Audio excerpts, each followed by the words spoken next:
Bem-vinda, bem-vindo ao BTC Journal, seu programa de notícias de negócios comentadas e analisadas pela equipe da BTC. Meu nome é Gustavo Habib, eu sou instrutor de negociação e comunicação, e no episódio de hoje é dia 4 de agosto de 2022, e falaremos sobre mercado automotivo e mobilidade, estratégia da Movida, resultados da Uber e também da Ferrari, entrando aqui no mercado de luxo também. Vamos falar de saúde, doutor consulta, pague menos depois da aquisição, Raia Drogasil, estratégia de praça e ameaças, e também a Xenia e um modelo de negócio interessante dentro do mercado de saúde. Por fim, a gente vai pegar algumas empresas, duas no caso, para falar de ações e resultados, GE e a saída da GE Wind do Brasil e também uma possível aí aquisição do BK Brasil. E para me acompanhar aqui nessas notícias todas, estou com a presença do Yuri Salomone, nosso instrutor de negociação e estratégia. Fala, Yuri! Olá, Habib, olá, ouvintes, sejam todos bem-vindos. Bom dia, boa tarde, boa noite, seja lá o momento que você estiver escutando nosso podcast. Eu não vou cumprimentar a outra pessoa da bancada, porque eu gostaria muito que você anunciasse ela, Habib, com uma festa. Estava aguardando este retorno. Pois é, muito bom. Aqui a gente tem o prazer, né, de trazer de volta, depois de uma breve licença, Mayara Rocon, nossa instrutora de estratégia e marketing da BTC. Fala, Má, bem-vinda de volta.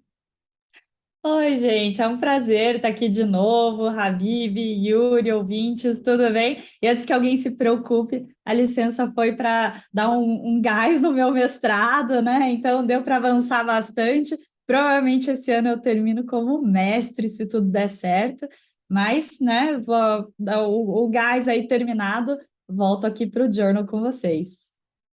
É isso aí, nossa especialista em inovação, né, que ajuda muitas empresas aí que a gente desenvolve treinamentos, consultorias, para ajudar realmente nessa frente, que é muito importante, né, pessoal? Enfim, e só mudando um pouquinho de assunto, né, a gente está aqui em agosto, e agosto tem uma data comemorativa, comercial aí, mas que é bastante importante, que é o Dia dos Pais, hein, pessoal? E assim, você pode errar no presente para amigo secreto à vontade, mas para aquela pessoa que te aguenta aí desde o seu nascimento, fica mais complicado, né, pessoal? Então é importante a gente acertar isso. E para quem foi criado apenas pela mãe também, pode dar presente no Dia dos Pais, não tem problema nenhum, viu? A pessoa vai gostar, pode ter certeza.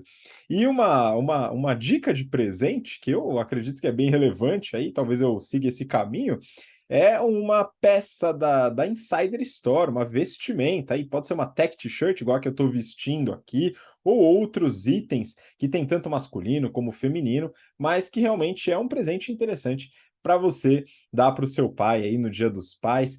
Pode ser uma boa ideia. E é claro, né, um benefício que você, como ouvinte ou espectador do BTC Journal, tem é um cupom de 12% de desconto. Basta usar o cupom BTC12 nas compras. E para todo o carrinho que você tiver, o cupom vai ser aplicado, ok? O link está na descrição. Entra lá, dá uma olhada, vê se tem alguma coisa que vai agradar seu ente querido. Beleza? E também a gente está com inscrições abertas para alguns cursos aqui da BTC. O curso de pricing, ele já está com inscrições abertas no site. A turma vai ser em outubro e a última turma, que foi agora em julho, né, bombou, foi espetacular. A gente vai falar um pouquinho desse assunto hoje também, mas para você que quiser se especializar em técnicas de precificação, willingness to pay, conjoint analysis, análises de retorno financeiro baseado em precificação, hábitos e aspectos de consumidor, dá uma olhada e o link também está aqui na descrição, ok? Bom, pessoal, vamos lá. A gente vai começar, tem bastante coisa para a gente discutir aqui. Eu queria começar, Yuri, com algumas notícias do setor de mobilidade e setor automotivo. Essa daqui eu peguei do Neofeed.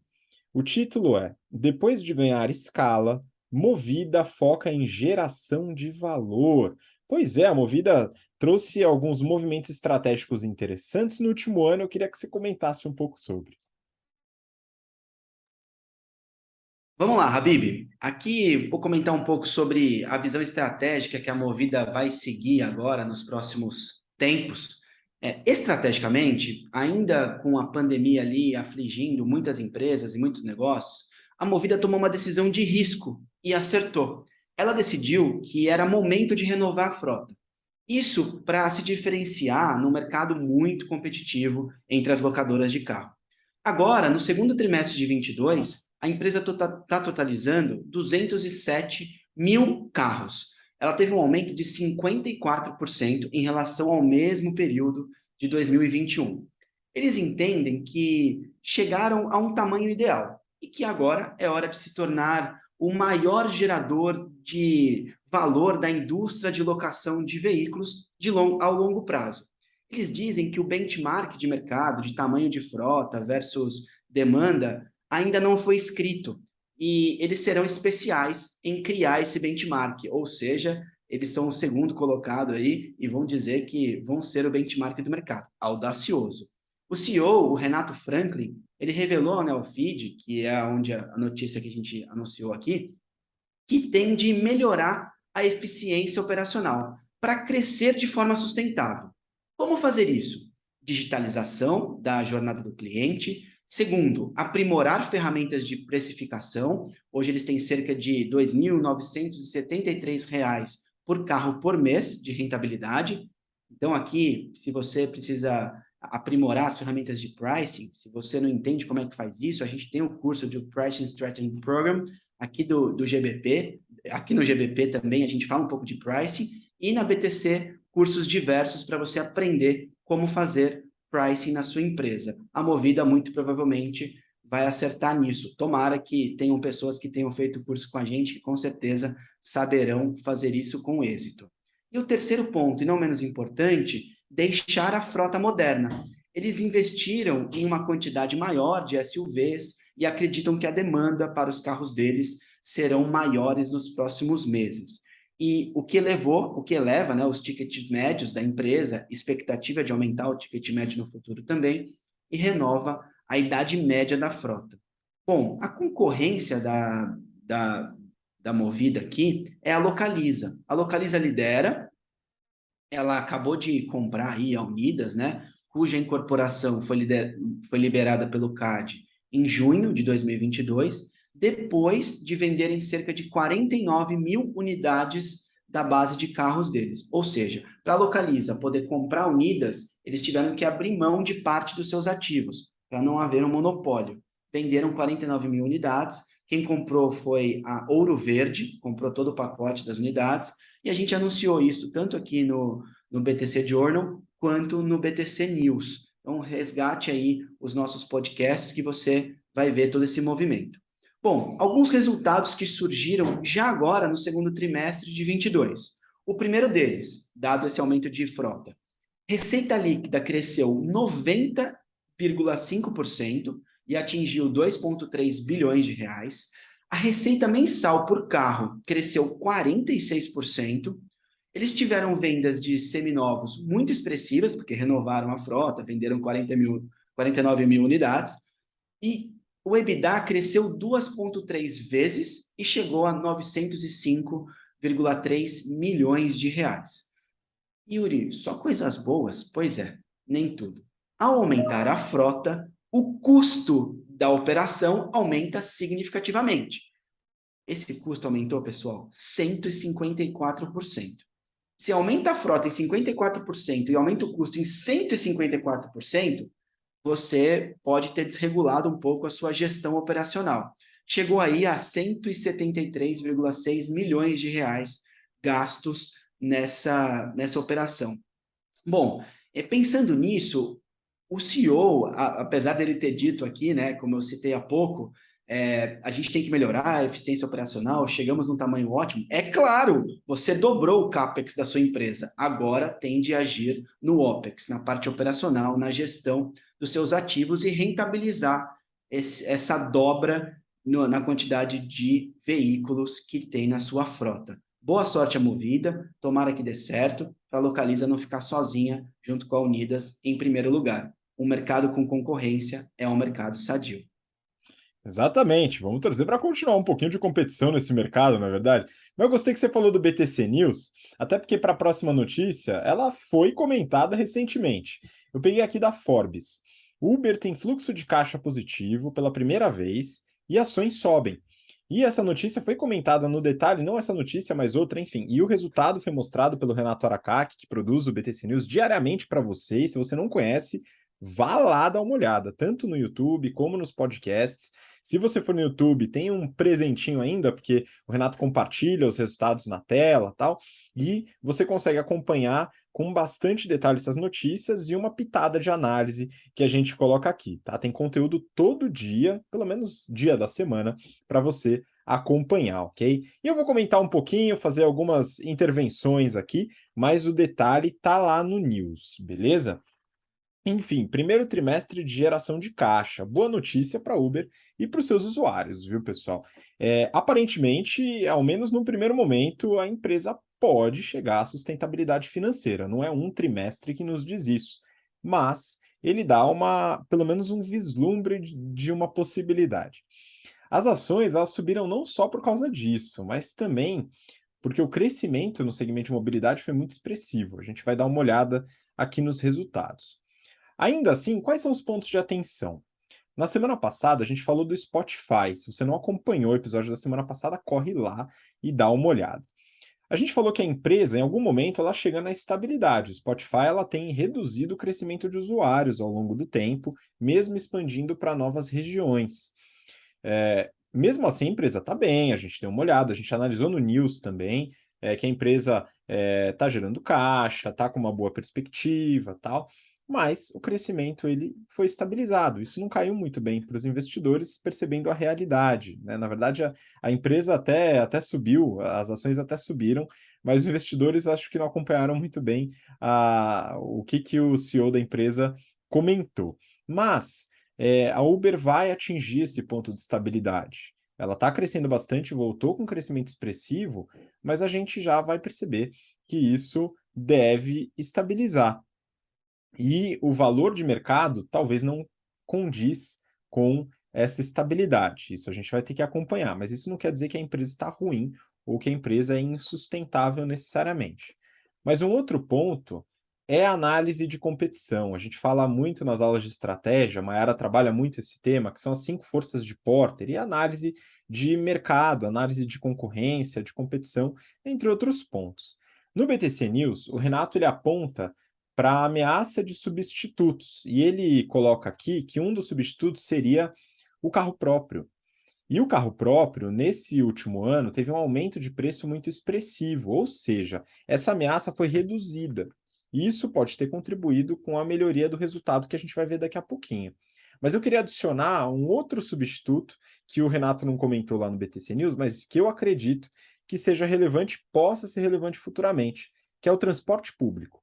O transporte público ele pode ser visto como um substituto do mercado da Uber, e com um ambiente inflacionário e uma redução no poder de compra, podemos ver, né? Isso não é uma certeza, é uma probabilidade. A gente pode ver um aumento no uso do transporte público para redução dos gastos de transporte em relação a Uber em grandes centros. Se isso vai se traduzir em redução de uso do transporte pela Uber, a gente vai ter que acompanhar nos próximos semestres, tá? Mas é uma possibilidade. Bom, vamos dar uma olhada nos resultados. É o seguinte, se a gente pegar as corridas, ele chamou ali de gross bookings, que na verdade é o valor transacionado ali por uma corrida, por exemplo. Se você paga R$ 50 numa corrida, isso é contabilizado no valor, não é que isso vira receita. Receita a gente vai entrar daqui a pouquinho. Nesse valor, nessas corridas, a Uber teve um valor total de 29 bi de dólares, um aumento de 33% em relação ao mesmo trimestre, segundo TRI de 2021. Se a gente pegar por segmento, mobilidade dá 46% disso e delivery dá 48%. Aí você fala, bom, delivery ainda está maior. Pois é, mas a diferença era muito maior no mesmo período do ano anterior. Por quê? Porque mobilidade cresceu 55%, pessoal. Saiu de 8,6 para 13,3 bi de corridas, né? O volume total de corridas. E aí, delivery está 13,8 e tem uma parte pequena de frete. Quando a gente fala de receita, a receita foi de 8 bi, um aumento de 100%, 105%, na verdade, 105% do mesmo TRI do ano passado. E aqui a gente vê a mobilidade contribuindo com 120% de aumento na receita. E aí a gente pode pensar, bom, em volume de corridas, o aumento foi de 55%. Em receita, o aumento foi de 120%. O que aconteceu? Duas coisas. Primeiro, que a corrida ficou mais cara, em geral. Então a corrida que era R$ 30, agora é R$ 50, e isso vai acabar contribuindo ali na receita também. O segundo ponto é uma métrica que a gente chama de take rate. O take rate é a participação da Uber dentro do custo da corrida. Ou seja, se a corrida é R$ 30, vamos supor que R$ 8 fica com a Uber. Essa relação, né, os R$ 8 dentro dos 30 aumentou, agora não é mais 8, agora é 10, 11 dentro dos 30. Na verdade, a gente tem esse dado exato. O take rate ele saiu de 18,7% para 26,6%. Um impacto muito grande ocorreu no Reino Unido, porque teve uma mudança na legislação e tal, mas teve um aumento. O take rate aumentou também no delivery, saiu de 15,2 para 19,4. E isso é positivo para a Uber. Quando a gente pega o EBITDA ajustado, teve um EBITDA positivo de 364 milhões contra um negativo de 500. Então o resultado aqui foi maravilhoso. E mobilidade contribuiu bastante para isso, que teve um EBITDA de quase 780 milhões de dólares. E o lucro líquido, que na verdade não é lucro, é prejuízo, para variar um pouco, 2,6 bi de prejuízo. Mas aqui é importante a gente ficar atento, pessoal. A galera que está no GBP agora vai começar a entender um pouco mais de demonstrativos contábeis, análise gerencial de números de empresas, entender que tem alguns aspectos que estão fora da operação que contribuem para o resultado. E aqui é o que acontece na Uber. Teve uma mudança muito grande no valor de ativos e passivos, investimentos que a Uber faz, e isso afeta o lucro, tá? Ele entra dentro do resultado, mas não tem efeito caixa. A gente vê isso no fluxo de caixa operacional, que é o Free Cash Flow, né? A gente pegou aqui 382 milhões de Free Cash Flow, que é um bom número, e mudou em relação à queima de caixa do ano anterior. Então, uma boa notícia, mostra que existe a possibilidade da Uber ser sustentável, o que para mim já é uma grande surpresa, porque eu tinha algumas dúvidas em relação a esse aspecto, mas vamos observar se isso é perene, tá, pessoal? Acho que isso vai ser importante para os investidores e para a continuidade desse modelo de negócio. Bom, vamos seguir para a próxima notícia, aqui falando de um mercado talvez um pouco diferente do mercado da mobilidade do Uber. Neofeed, Ferrari não vê crise pela frente e acelera vendas. Yuri, você que é dono de 3 Ferraris, conta um pouquinho como é a experiência de dirigir uma Ferrari e um pouco dos resultados da empresa. Vamos lá, Habib. Minhas 3 miniaturas de Ferrari são ótimas, eu adoro. Elas são uma bateria, eu ando ali na praia, perto do meu quintal, é maravilhoso. Tudo que eu posso por enquanto, mas sim, eu tenho esse sonho de ter uma Ferrari, uma Lamborghini, quem sabe um dia, né? Quem sabe assim que a BTC crescer, for uma empresa bilionária, a gente chega lá. Vamos lá, mas a Ferrari, de verdade, por enquanto, ela registrou aumento na demanda pelos seus carros. A empresa, inclusive, elevou as projeções para o acumulado de 2022.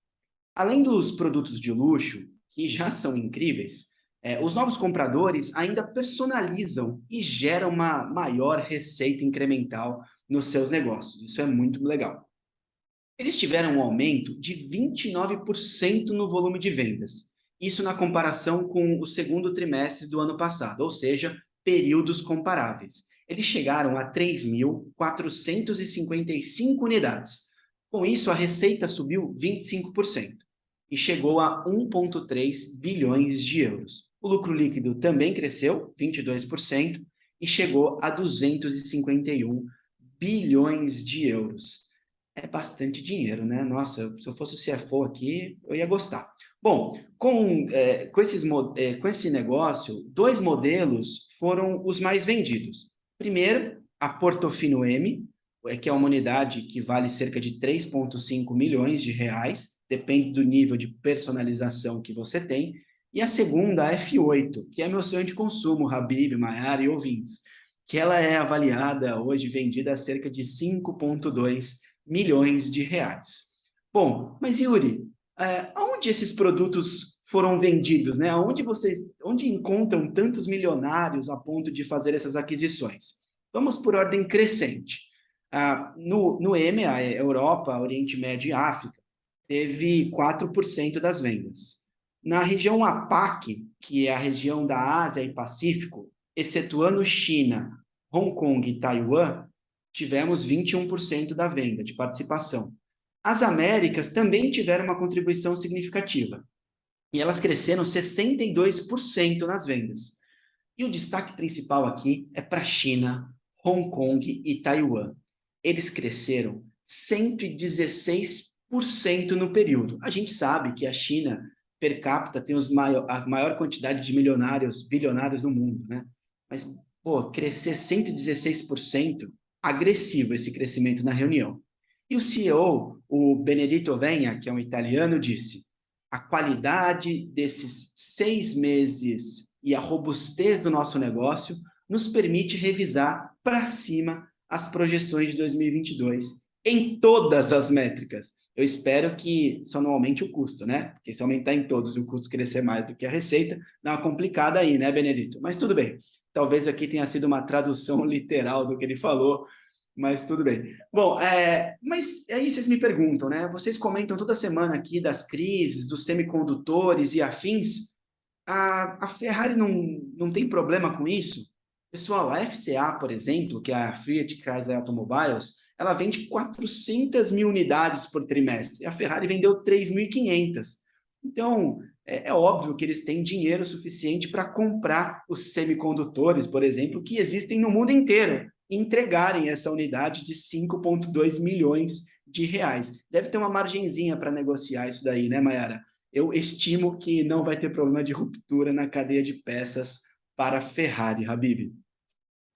Pois é, também acho que não. Só uma breve correção aí, que acho que rolou um ato falho no momento que você estava tão animado pela Ferrari. O lucro é de 251 milhões com M de Maria, viu? Acho que você falou bilhões, se eu não me engano, mas aí seria Opa, então bastante expressivo. foi errado, é milhões com M de Marias. Desculpa. Não, tudo Mas bem. é de euros, Habib. É Ah, de euros. euros. Euros vale mais do Dá que para barras de multiplicar ouro, por hein? 6. Muito bom. Pois é, não, mas é realmente interessante e, de fato, com um volume tão baixo, a crise dos semicondutores deve afetar menos mesmo, né? Então, acho que é importante a gente colocar esse ponto, e é um mercado de luxo. A gente fala bastante em precificação, tanto no pricing como no GBP, sobre o aspecto de elasticidade de demanda. É um tema muito importante, você tem que se aprofundar nesse tema, viu? Você que está ouvindo aqui, entender como funciona isso. A gente falou bastante disso, inclusive, no episódio da semana passada. Vamos mudar de assunto, falar um pouquinho sobre saúde, e aqui eu vou querer a ajuda da Mayara para me ajudar nesse tema. Eu peguei essa notícia do Neofeed. Com aporte de 170 milhões de reais, Doutor Consulta ganha mais saúde, entre aspas, para conquistar mercado. Muito bom trocadilho, pessoal do Neofeed, parabéns. Mas saúde financeira, então, que Doutor Consulta tá mandando bala. Fazia tempo que a gente não falava do Doutor Consulta aqui. Má, conta um pouquinho sobre esse novo aporte. Então, né, o Doutor Consulta tinha sido criado em 2011, estava lá liderando esse negócio de clínicas acessíveis, né, foi a primeira no setor, né, trouxe a moda para outros players que entraram no mercado, mas o último aporte tinha sido ali em 2018, e ele ficou fora daqueles super aportes que a gente comentou em 2020 e 2021 e continua crescendo esse mercado de saúde, de startup, né, e agora, então, eles voltaram até aportes, eles fizeram uma série D, conseguiram captar 170 milhões de reais e vão continuar o que eles já andam fazendo, né? Então, nesses últimos tempos aí, eles estavam aprofundando o modelo semi-verticalizado de saúde deles, então eles conseguiram encorpar as clínicas deles, ter uma atenção secundária e terciária adicional, né? Então, vai aumentando a complexidade ali do tratamento de saúde. No final do ano passado, eles compraram 27,5% da Cuidarme, que é uma startup de plano de saúde, e também conseguiram incorporar não só os planos, mas também atendimentos mais complexos, porque a Cuidarme tinha 21 hospitais, inclusive o Samaritano. E aí, eles estão agora com um ecossistema de 3 formatos. A parte de consulta avulsa mesmo, o cartão Doutor Consulta, que tem uma mensalidade de R$ 33 e dá alguns descontos para você consumir, e também o plano de saúde. Falando um pouquinho mais do plano de saúde, hoje eles têm 7 mil vidas em duas modalidades. A modalidade de somente atendimento hospitalar, que tem mensalidades a partir de R$ 69,00, e a modalidade completa, que tem, né, todos os atendimentos ali, com a mensalidade começando em R$ 169,00. A intenção é fechar esse ano ainda com mais de 12 mil beneficiários. Hoje eles estão focando em empresas muito pequenas, a intenção é que eles já comecem a incluir empresas de até 100 vidas e também tenha planos corporativos mais robustos ali. Eles também estão investindo bastante numa pegada health tech, né? Então, para se chamar de startup, né? Não ficar só em clínica, eles têm o prontuário eletrônico próprio, que já foi uma marca ali desde o começo e fica cada vez melhor. Eles têm dados de 4 milhões e 500 mil pacientes que já foram atendidos pela rede. Eles têm cadastrados também mais de 60 especialidades diferentes que eles atendem, tem exames, tem ali 1.500 médicos, mais ou menos, né? Então, eles estão crescendo esse footprint deles. E aí, os investidores, né, que entraram nessa rodada, falaram que, analisando os números de 2021, eles viram já uma empresa bem mais saudável, bem mais equilibrada. Estava ali com uma receita de 310 milhões de reais no ano passado e com EBITDA positivo. Detalhe, né? EBITDA não é lucro líquido, né? Então, eles não deram muito mais dicas aqui, mas, poxa, você numa rede de atendimento assim, saúde, fazendo exame, consulta tal, tinha que ter uma margem bem gorda, né? Que é o que a gente vê nos outros players de saúde que a gente analisa aqui. Mas tudo bem, né? Então, eles foi o suficiente aqui para o pessoal entrar com dinheiro e fazer uma expectativa de próximos 3 anos aumentar em 5 vezes a receita. Então, o que eles querem fazer, além de continuar, né, esse ecossistema deles, que, né, já está mais consolidado? Eles querem investir aqui em cada vez melhorar o atendimento individualizado do usuário, né? Saber o que é melhor para cada paciente, então identificar cada vez mais os dados de forma individualizada, de forma anônima, coletiva também, e poder fazer esses encaminhamentos. E eles também estão investindo na expansão da rede física deles. Então, hoje eles têm 30 clínicas, querem, nos próximos 3 anos, terminar ali com 45 unidades, ainda focando em São Paulo e região metropolitana.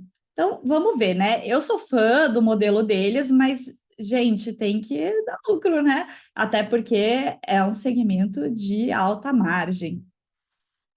Pois é, eu fico maluco também para que eles liberem esses resultados, né? Enfim, quem sabe eles fazem o prospecto de IPO. Vamos lá, pessoal, a gente pede esse favorzinho, porque a gente quer muito dar uma olhada nos números dessa empresa. Bom, vamos seguir. Próxima notícia, mantendo aqui o setor de saúde, mas passando aqui para a farma.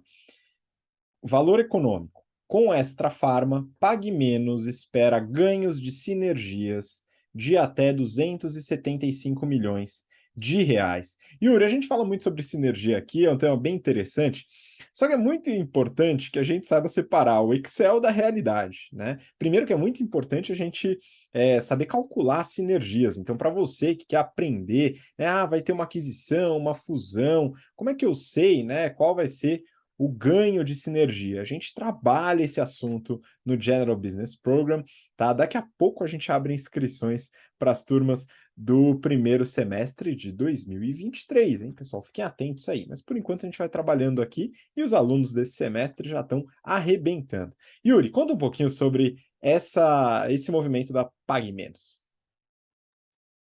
Habib, só complementando, separar o Excel da realidade, na verdade é fazer um Excel realista, né? O problema são as premissas que você coloca nos modelos e quer acreditar nelas. Mas vamos lá.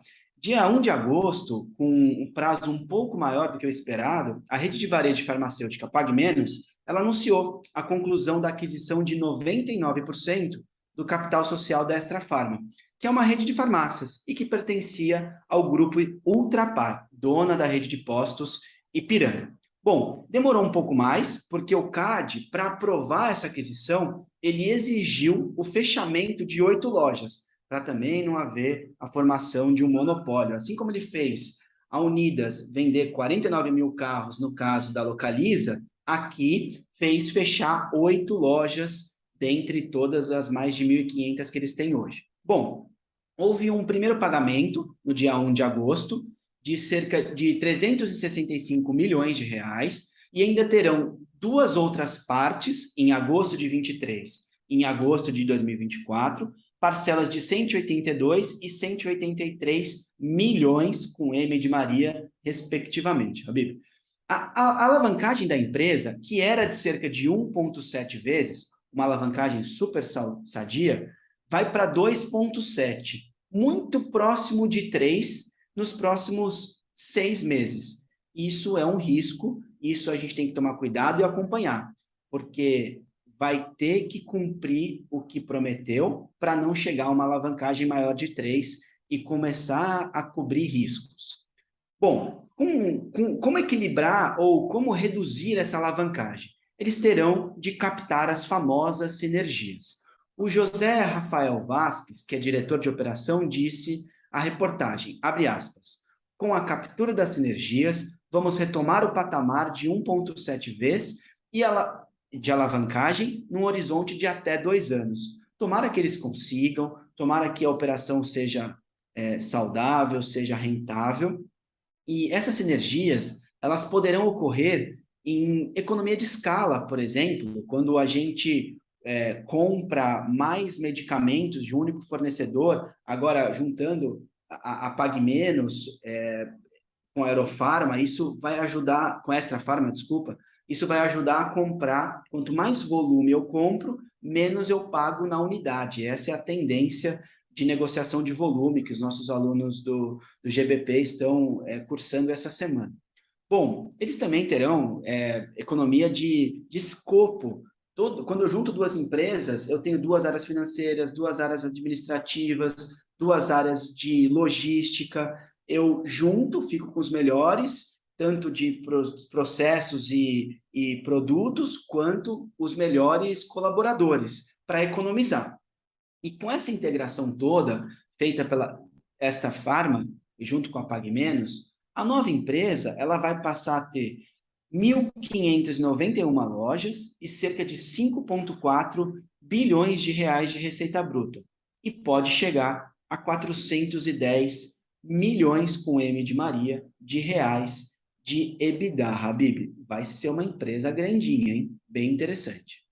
Pois é, eu fico surpreso até com a liberação do CAD, enfim, mas é interessante aí a gente observar esse movimento e também retomar aquela história, Yuri. Você vai lembrar, acho que você já estava aqui participando do Journal, quando a gente falou justamente do desinvestimento do Grupo Ultra da Extra Farma, né, para focar realmente no seu core business, focar no Grupo Ipiranga, focar no Grupo Ultra, da distribuição de gás, etc., e sair dessa parte de varejo farma que estava bem fora do seu portfólio. Foi um acerto do Grupo Ultra e agora também, aparentemente, um acerto da Pague Menos, apesar da alavancagem, que é comum em processos de aquisição, mas como o Yuri comentou, a gente tem que sempre tomar bastante cuidado.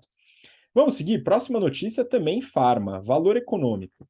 Supermercados não têm ambiente para vender remédio, diz Raia Drogasil. Antes de passar a bola para a Má, vai falar um pouco dos resultados e desse aspecto de ameaça, vale comentar que está rolando uma discussão na Câmara dos Deputados sobre a liberação da venda de remédios que não necessitam de prescrição em supermercados. É uma discussão que já ocorria, mas que hoje está sendo discutida novamente, e esse é o pano de fundo da notícia. Má, comenta um pouquinho sobre os resultados da RD, eu acho que é interessante também trazer um pouco dessa discussão. Ótimo. Então, a RD divulgou os resultados do segundo TRI, né? Então, vamos olhar aqui como que aconteceu. Então, lá no comecinho, né, quantas lojas eles abriram, né, comparando com o primeiro TRI do ano passado, com o segundo TRI do ano passado, eles terminaram com um balanço aí net positivo em mais de 200 unidades adicionais e ficaram com 2.581 unidades em 512 municípios.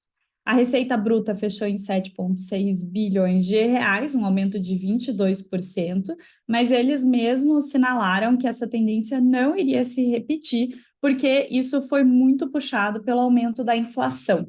Mas abriram aí mais unidades, com certeza isso ajudou também, né? Eles também tiveram um incremento de 0,4 pontos percentuais de share, terminando com 14,4% no Brasil, com destaque para São Paulo, onde eles estão ali quase com 26% de share. E legal também que dentro dessa receita, eles tiveram um aumento de 47% nos canais digitais, fechando com 764 milhões de reais nessa modalidade. Detalhe, gente, que além de 47% de aumento, que é sensacional, né? A gente está saindo da pandemia, então, teoricamente, as pessoas estariam comprando menos online, a gente está vendo isso nos outros varejistas, né? Mas eles não tiveram uma queda aqui, então, e aliás, tiveram um aumento enorme. Então, foi ótimo. O EBITDA ajustado deles fechou em 728 milhões de reais, um aumento de 46% versus o mesmo tri do ano passado. Teve ali um pouquinho de crescimento no G&A, mas eles falaram que vão se estabilizar até o final do ano, despesas como um todo ficou mais estável ali. E aí, por fim, obviamente, o lucro líquido aumentou, né?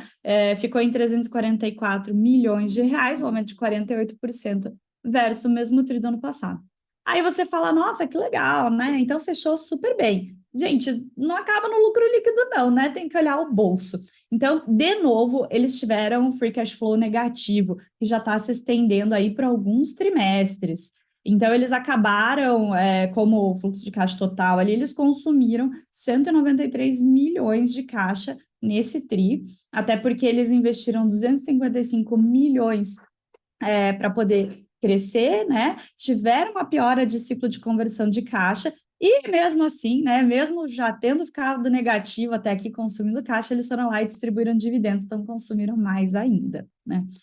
Mas bem, né? E aí, dentro disso, o Habib até comentou que está tendo essa ameaça de entrar supermercados no mercado deles, e outra ameaça que eles também estão sofrendo é a parte de que também está em projeto de lei, né, na Câmara dos Deputados, o aumento de piso salarial de farmacêuticos. Então, um dos projetos que está tramitando é um aumento de 1.200 para R$ 6.500.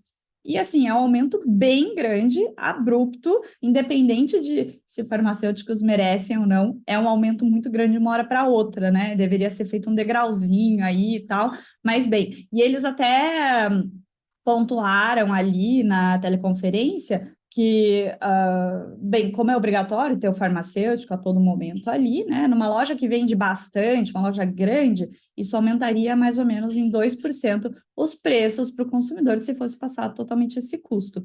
Numa loja menorzinha, regional, tal, isso podia aumentar em até 8% os preços, né?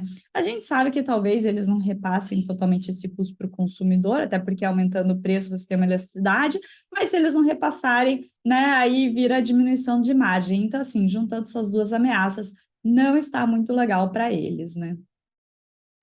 Pois é, tá uma situação difícil. É interessante essa análise de praça, essa discussão de vender remédios OTC, que são os remédios sem prescrição, em supermercados, já aconteceu no passado. Se a gente pegar outros países, eu lembro quando eu fui nos Estados Unidos, né, é muito diferente do que acontece aqui no Brasil. Você não tem tantas farmácias, você tem um modelo diferente da venda de medicamentos. E o que se discute é muito a venda de vitaminas, desse tipo de coisa dentro dos supermercados, né? É uma ameaça que envolve análise de praça, que é uma coisa que a gente faz bastante nas aulas de marketing também, que são os canais de marketing e a distribuição. Vamos acompanhar, né? É uma discussão interessante, assim como a discussão relacionada ao aumento do piso para farmacêuticos. Bom, vamos lá. Próxima notícia, ainda no setor de saúde, eu peguei do Brasil Journal. A Axenia monitora doenças crônicas. Esse M&A vai colocá-la em planos empresariais. Má, queria que você comentasse um pouco sobre esse modelo de negócio da Axenia, né, de aquisição de dados e de trabalhar com esse monitoramento, que, à primeira vista, me pareceu bem interessante. Legal, né? Então, a Axenia é uma startup de saúde, né? Uma health tech, e ela trabalha no monitoramento de doenças crônicas. Até o momento, ela monitora diabetes, obesidade, hipertensão e colesterol. E aí ela tem um sistema de monitoramento que acaba conectando dispositivos e cuidando melhor do paciente. Por exemplo, conecta balança, conecta medidor de pressão, conecta medidor de glicose, né? E consegue dar alguns guidance ali que são mais frequentes do que uma consulta, por exemplo, né? Hoje, ela é o primeiro e até o momento o único sócio latino-americano na Digital Therapeutics Alliance, que desenvolve soluções desse tipo que são consideradas software como medicamento, que eu adorei esse termo que eu ainda não tinha ouvido falar. A empresa começou com dois fundadores, um deles é um argentino, engraçado que ele veio do mercado de saúde, ele criou a startup ali, mas as operações hoje estão no Brasil e Uruguai, né? Mas a gente já sabe que, obviamente, isso vai se expandir, né? Então, os dois começaram ali, juntaram $1 milhão de capital próprio e gastaram praticamente tudo isso em pesquisa clínica, antes mesmo de começar a operar. Então, só para a gente entender a complexidade de montar essa empresa, por exemplo, na parte dedicada aos pacientes que têm diabetes, eles investiram ali mais de 20 mil horas de programação em um ano e envolveram dezenas de médicos e essas análises, claro, para poder ter conclusões que ajudassem ali na startup. E hoje eles já conseguiram mostrar que eles podem reduzir em 1 ponto percentual o nível de hemoglobina glicada nesses pacientes monitorados.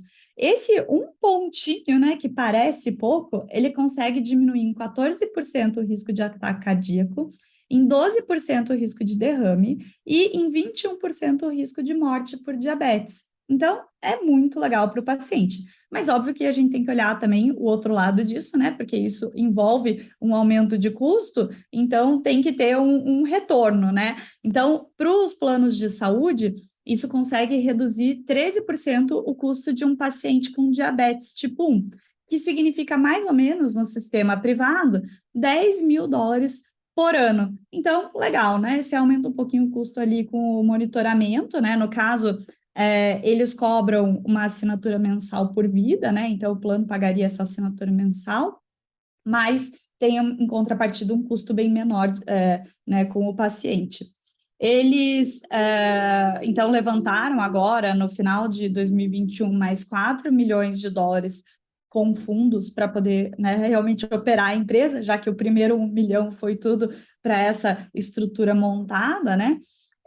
E eles estão agora com mais ou menos um ano de operação com 8 clientes, que somados eles significam mais ou menos 10 mil vidas. A maioria desses clientes são de planos de saúde, obviamente por tudo que eu falei, né? Mas a notícia aqui é focada mesmo nessa fusão que eles estão fazendo com a corretora de plano de saúde empresarial, a HealthCo. Então, eles fizeram uma troca de ações ali e juntaram as duas empresas.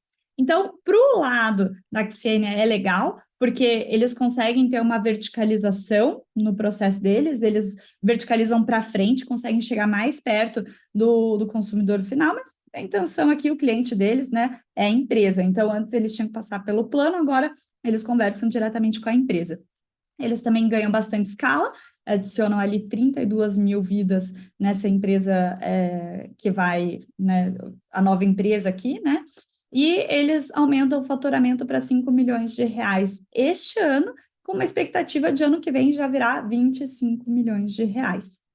Do outro lado, para a HealthCo, essa junção também é muito interessante, porque a HealthCo ela opera de um jeito um pouquinho diferente. Em vez dela cobrar uma porcentagem dos custos que ela tem com a saúde dos segurados, ela, na verdade, cobra um valor fixo por vida.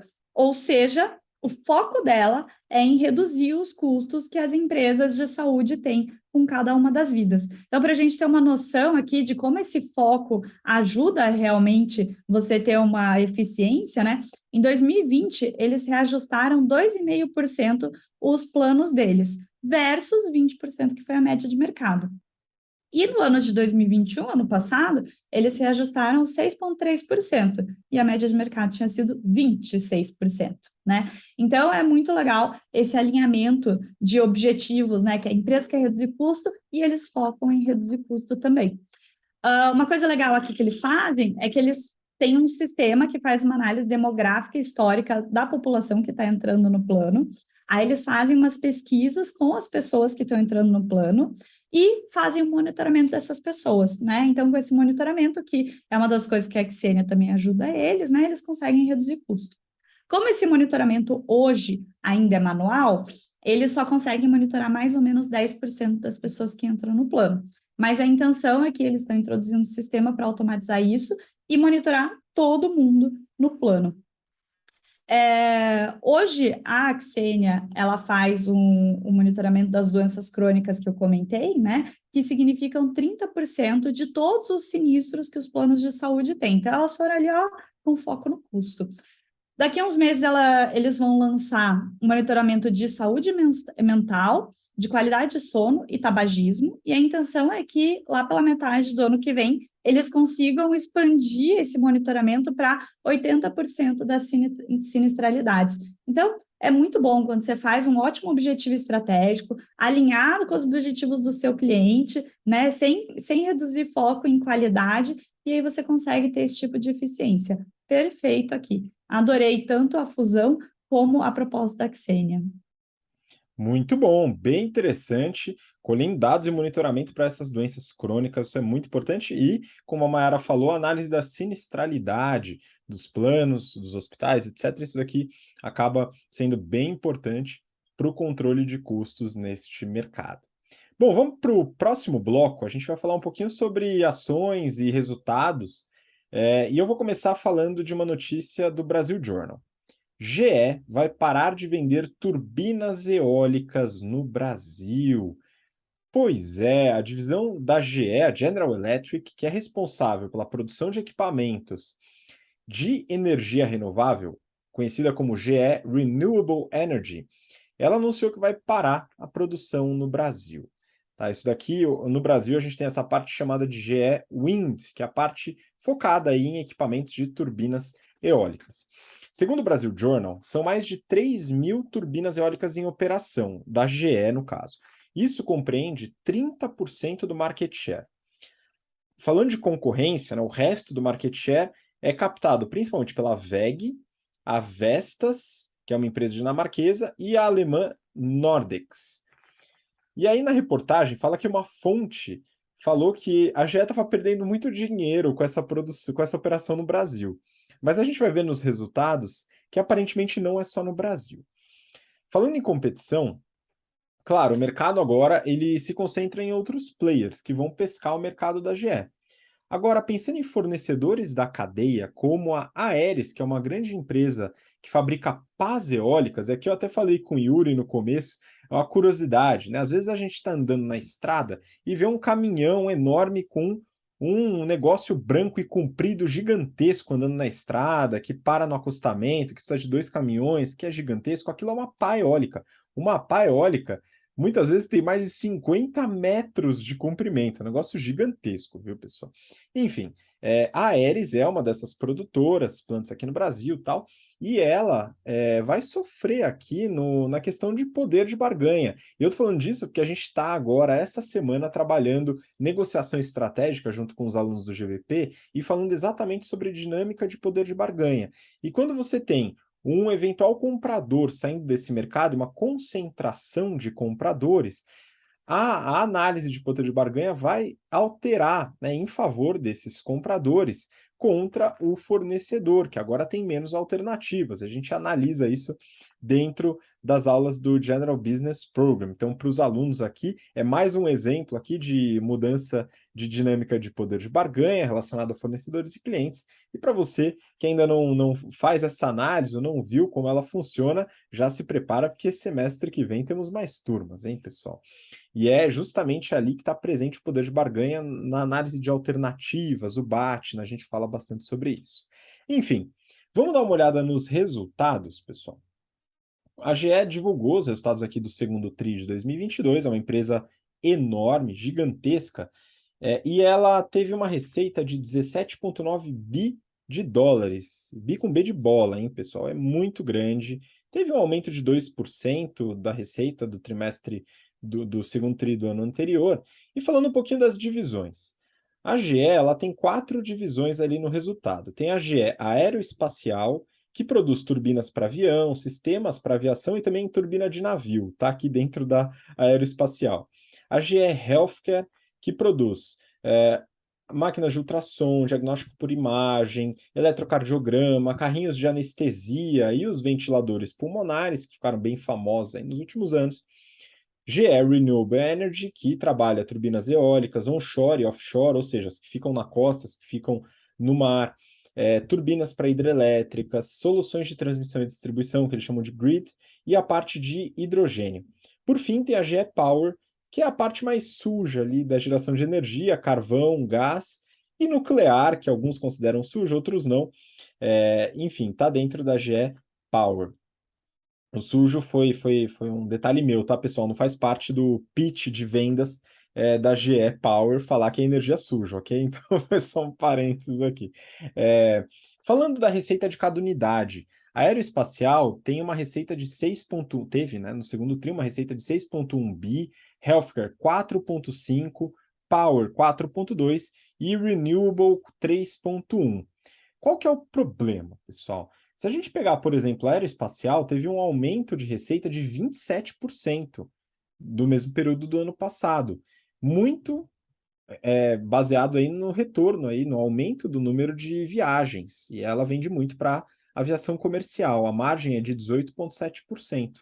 Quando a gente pega a parte de energias renováveis, teve uma queda de 20% na receita, um negócio absurdo. E a margem é negativa, em 13,5%.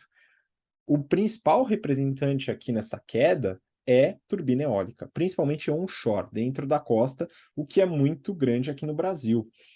Então, pessoal, o que a gente consegue perceber aqui? É que realmente a gente tem um mercado muito difícil hoje para turbinas eólicas, para a GE. A gente tem outros players e tal, mas na GE isso está doendo bastante. Então, parece que não é só no Brasil. A gente tem um movimento da GE já de desinvestimentos. A GE vem vendendo parte das suas operações para poder se tornar lucrativa de novo. E a venda das operações de turbina está dentro dessa estratégia, tá? Então, a gente consegue observar nos números, eles partindo dessa estratégia de redução de volume e de operações, que é uma estratégia que pode ser considerada acertada com o objetivo de lucratividade, ao mesmo tempo ruim, no sentido de crescimento da empresa. Mas faz parte, né? Tem que definir a estratégia e mandar bala. Aparentemente está dando certo dentro da estratégia deles. Tiveram lucro, né? Então, o sucesso da estratégia se mostra no lucro líquido ajustado de 1,7 bi, um aumento de 80% em relação ao período anterior. Desculpa, é isso mesmo, 80%, né? Então, 81% no caso, e teve uma geração de caixa, o fluxo de caixa livre, o free cash flow, né? Eu tô falando fluxo aqui por causa do free, hein, pessoal?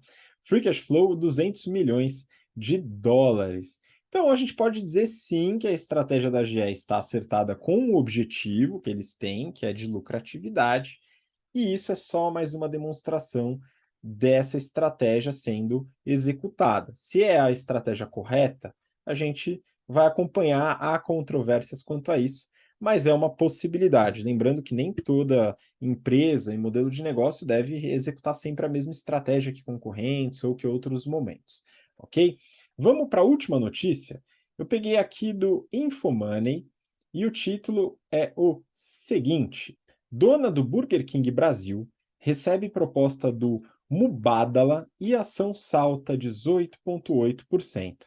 Mas a operação vai prosperar? Essa é a pergunta no título da notícia. Eu quero que o Yuri comente para a gente.